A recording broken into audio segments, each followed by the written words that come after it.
छपरा के जयप्रकाश विश्वविद्यालय के मनोविज्ञान विभाग में हुआ शोधार्थी पूजा कुमारी का मौखिक पूछताछ काफी देर तक चला। आपको बता दें कि रांची यूनिवर्सिटी से आए मनोविज्ञान विभाग के पूर्व प्राध्यापक डॉक्टर शाहिद हुसैन के द्वारा किया गया मौखिक पूछताछ, जिसमें पूजा कुमारी ने लगभग सारे सवालों का उत्तर दिया।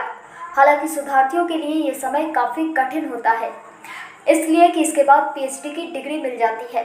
वहीं रांची यूनिवर्सिटी से आए प्रोफेसर शाहिद हुसैन ने वहां मौजूद दर्जनों शोधार्थियों को शोध के विषय में समझाया और कहा कि मनोविज्ञान एक सबसे सरल और कठिन भी विषय माना जाता है। इसे काफी धैर्य और सहजतापूर्ण से इसका शोध कार्य करना चाहिए ताकि मनोनुकूल परिणाम प्राप्त हो। और आज के इस मौखिक पूछताछ के दौरान जयप्रकाश विश्वविद्यालय की मनोविज्ञान विभाग की विभागाध्यक्ष डॉक्टर पूनम सिंह एवं डॉक्टर आशा रानी, प्रोफेसर रामध्यान राय एवं डीएवी कॉलेज सिवान के प्रोफेसर इमरान भी मौजूद थे। वही आज के इस आयोजन के बाद सभी ने शोधार्थी पूजा कुमारी को बधाई दिया। देखिए, ट्राई टू अंडरस्टैंड, राइट? जो हम लोग रिसर्च करते हैं ना, तो हम लोग रिसर्च में कॉजल रिलेशनशिप देखते हैं, कारण और परिणाम। इसके कारण ये जॉब परिचारिकाओं का जो सेटिस्फैक्शन है या ये लेवल ऑफ एफिशिएंसी है, उसका क्या कारण है? जो कारण है वो इंडिपेंडेंट वेरिएबल है, ठीक है? वो कारण है, और जो परिणाम है वो डिपेंडेंट वेरिएबल है। वो परिणाम किस पर डिपेंडेंट है? कारण पर डिपेंडेंट है। और जिन फैक्टर को हम लोग काम में मिलाते नहीं हैं वो सही है, लेकिन समझ गए ना? हाँ, नहीं ठीक है, आप समझ गए जवाब। समर्थन को मेन काम में मिलते हैं, पीएससी तो हर जगह होता है, एचएससी होता है, हॉस्पिटल भी होता है। टोटल सैंपल कितना आपका? टोटल 300। हाँ, जाके मिलना पड़ा, जैसे सामाजिक स्थिति जानना था, उनके आवासीय स्थिति जानना था, जैसे आर्थिक स्थिति जानना था, उनका आत्मनियंत्रण स्वबोध वगैरह सब जानना था। सबका सैंपल लेने के लिए हमको उनसे मिलना पड़ा, ना मिले और कुछ प्रश्नावलियाँ हैं, ये किया गया, वो सब चीज़ का डेटा लिया गया, डेटा डिफाइन, तो फिर ठीक है।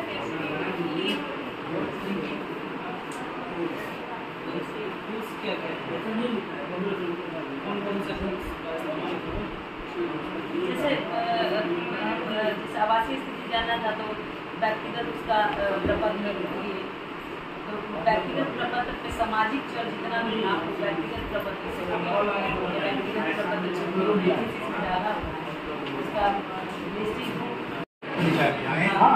तो उच्च और निम्न के बीच में आपने क्या किया? उच्च वाले का कार्य सैटिस्फैक्शन ज़्यादा अनुकूल था, निम्न की कम समझते थे। तो देखें कि जो परिचारिका पढ़ाई को अपना ज़्यादा बढ़िया ढंग से अपनाती है वो कार्य संतोष ज़्यादा अनुकूल है। बहुत सरल प्रश्न है और थोड़ा कॉमन सेंस टेस्ट पर है। मान लीजिए कि हम दूसरे टॉपिक की बात कर रहे हैं कि जिनका एकेडमिक अचीवमेंट अच्छा है और जिनका अच्छा नहीं है, उच्च और निम्न को हम दूसरे तरह से समझा रहे हैं, ठीक है? तो इसको आप कहेंगे कि हाई अचीवर्स ये लोग हैं एग्जामिनेशन में, इन लोगों ने लो अचीव किया है। तो अगर सबका हम लोग नंबर लिस्ट बनाते हैं 100% से लेके 30% तक नंबर आया या उससे भी कम नहीं आया, तो कौन सी रेखा ऐसी होगी? दो ग्रुप को अगर आपको तुलना करना है तो कैसे तुलना कीजिएगा? किन किन कहाँ पे डायकोटोमाइज कीजिएगा? उच्च किसको मानिएगा और निम्न किसको मानिएगा?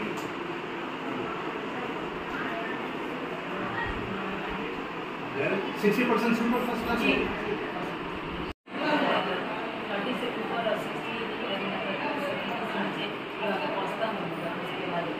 जैसे 70 से नीचे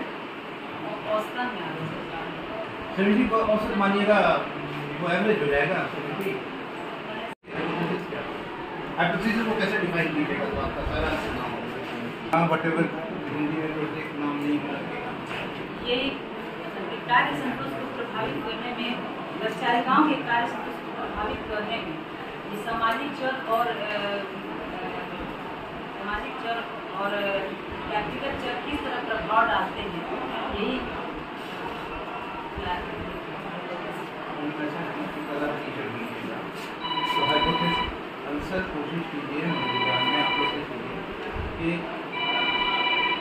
विज्ञान को डे टू डे लाइफ से रिलेट कीजिए, सरल से सरल भाषा में समझने की कोशिश कीजिए।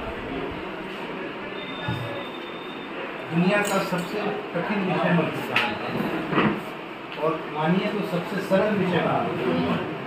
अगर आप इसको ठीक से समझनी है तो बहुत सरल विषय है, घबराने की कोई बात नहीं है। ये रिसर्च के लिए हम लोगों की मान्यता है।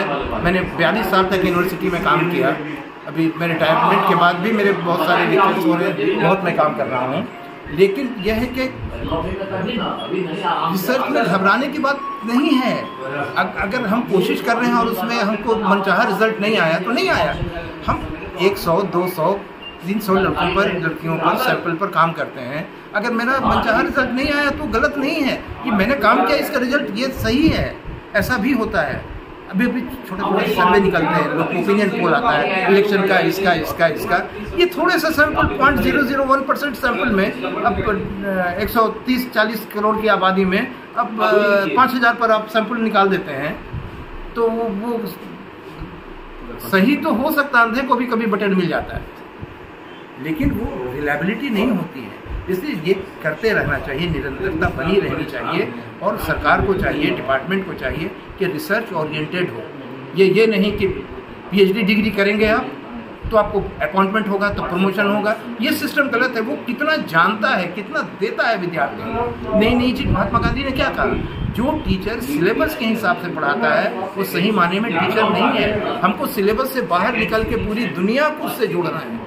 जो दुनिया को जोड़ता है वही कामयाब है और वही अच्छा। प्रेमचंद ने कौन सी डॉक्टरेट डिग्री और कितना रिसर्च किया प्रेमचंद, लेकिन उसने दुनिया को देखा, ऑब्जर्व किया।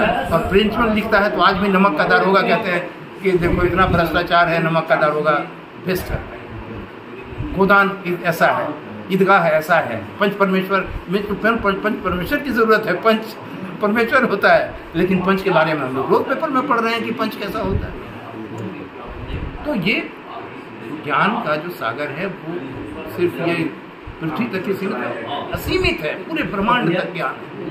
आप उसको ढूंढिए, ईश्वर ने बुद्धि दी है ढूंढने के लिए और नए नए चीज पर काम करेंगे। काम कैसा भी हो, नए टॉपिक पर काम करेंगे वही। सर अपना परिचय दे दीजिए। मेरा नाम शाहिद हसन है।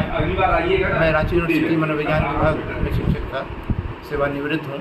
और वही छेना चाहिए, वही चीनी चाहिए, वही उबालना चाहिए, वही घी चाहिए, सब चाहिए, लेकिन उसके मोड में नया नया परिवर्तन होते रहना चाहिए। तब वो स्पेशल वो गोकुल दास का होगा या वो कौन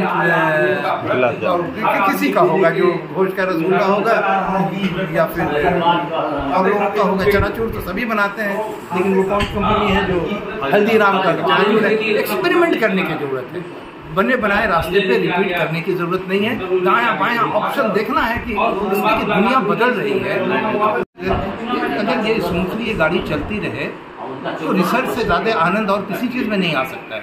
रिसर्च बहुत अच्छी चीज़ है और हमारे अंदर जो कमी है वो रिसर्च की ही कमी है और हम लोग रिपीट करते हैं।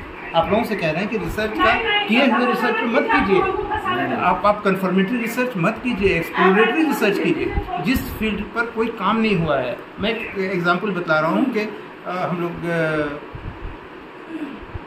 पर्सनालिटी पर स्टडी करते हैं, इतना सारा स्टडी हुआ पर्सनालिटी पर, लेकिन यहाँ हमारे हिंदुस्तान में पर्सनालिटी का एक एस्पेक्ट है कि जो बच्चे, जिन बच्चों की डिलीवरी नॉर्मल होती है वैसे बच्चों का व्यक्तित्व कैसा होता है, जिन बच्चों का जन्म सिजेरियन से होता है, ऑपरेशन से होता है, उनका व्यक्तित्व कैसा होता है। तो ये जो दो मोड हैं डिलीवरी के, जन्म लेने के, वो एक बैग एक दूसरी दुनिया से 9 महीने तक वो दूसरी दुनिया में रहता है। ऑल ऑफ ए सडन वो इतना डिफिकल्ट दुनिया में चला आता है, प्रोटेक्टेड रहता है 9 महीने तक दूसरी। तो वो यहाँ आता है तो कितना कष्ट होता है, माँ को कितना पेन होता है, बच्चे को कितना कष्ट होता है। तो उससे पर्सनालिटी डेवलपमेंट की शुरुआत वहीं से होती है, लेकिन मेरे संज्ञान में नहीं है कि लोग इस फील्ड पर काम कर रहे हैं। तो कोई परिकल्पना बनाते हैं, हाइपोथेसिस बनाते हैं। तो हाइपोथेसिस क्या है? हाइपोथेसिस बनाने का जो पहला सोर्स है ना, वो ऑब्जर्वेशन है।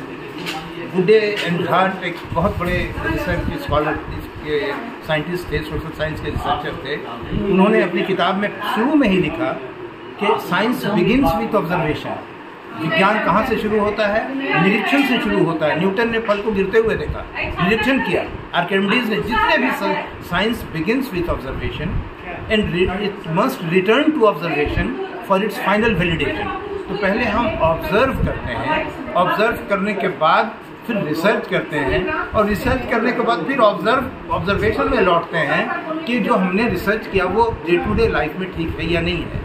इसलिए मनोविज्ञान जैसा विषय है, जब आइंस्टीन से एक मित्र ने पूछा कि मेरे बेटे को हायर एजुकेशन दिलाना है, मैं कौन सा विषय पढ़ाऊँ, तो आइंस्टीन ने कहा कि सबसे आसान विषय पढ़ाना चाहते हो तो गणित पढ़ाओ, और अगर सबसे कठिन विषय पढ़ाना चाहते हो तो मनोविज्ञान पढ़ाओ। मेरी मान्यता है कि मनोविज्ञान दुधारी तलवार है।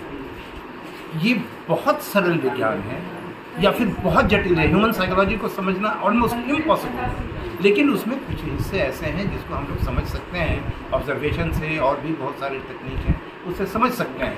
तो सबसे पहले यह है कि जब हम रिसर्च करते हैं, इतना पीएचडी रजिस्ट्रेशन कराते हैं, टॉपिक का सिलेक्शन करते हैं, फिर डाटा कलेक्शन करते हैं, उसका एनालिसिस करते हैं, रिव्यू ऑफ लिटरेचर करते हैं, फिर बहुत सारे स्टैटिस्टिकल कैलकुलेशंस होते हैं, फिर उसके बाद भी बहुत सारे ऐसे बहुत सारी परेशानियां हैं।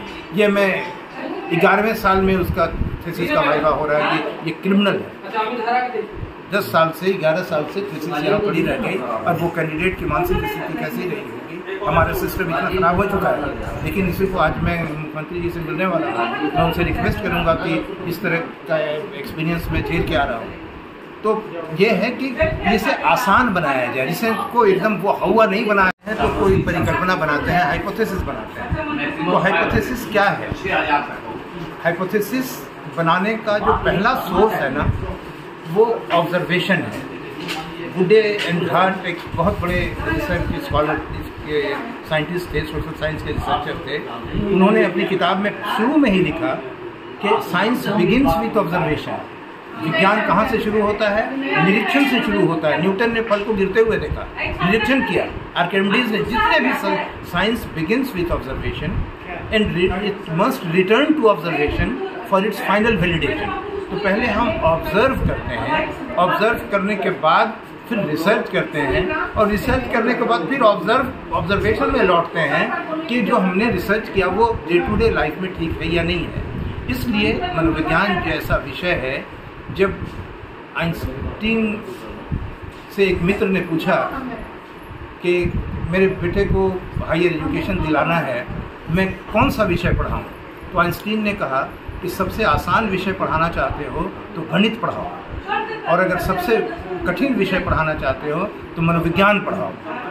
मेरी मान्यता है कि मनोविज्ञान दुधारी तलवार है। ये बहुत सरल विज्ञान है या फिर बहुत जटिल है। ह्यूमन साइकोलॉजी को समझना ऑलमोस्ट इम्पॉसिबल है, लेकिन उसमें कुछ हिस्से ऐसे हैं जिसको हम लोग समझ सकते हैं ऑब्जर्वेशन से, और भी बहुत सारी तकनीक हैं उससे समझ सकते हैं। तो सबसे पहले यह है कि जब हम रिसर्च करते हैं, इतना पीएचडी रजिस्ट्रेशन कराते हैं, टॉपिक का सिलेक्शन करते हैं, फिर डाटा कलेक्शन करते हैं, उसका एनालिसिस करते हैं, रिव्यू ऑफ लिटरेचर करते हैं, फिर बहुत सारे स्टैटिस्टिकल कैलकुलेशंस होते हैं, फिर उसके बाद भी बहुत सारे ऐसे बहुत सारी परेशानियां हैं।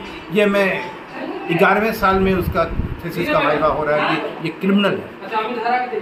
10 साल से 11 साल से थीसिस यहाँ पड़ी रह गई, और वो कैंडिडेट की मानसिक स्थिति कैसी रही होगी। हमारा सिस्टम इतना खराब हो चुका है। लेकिन इसी को आज मैं मुख्यमंत्री जी से मिलने वाला हूँ, मैं उनसे रिक्वेस्ट करूँगा कि इस तरह का एक्सपीरियंस में झेल के आ रहा हूँ।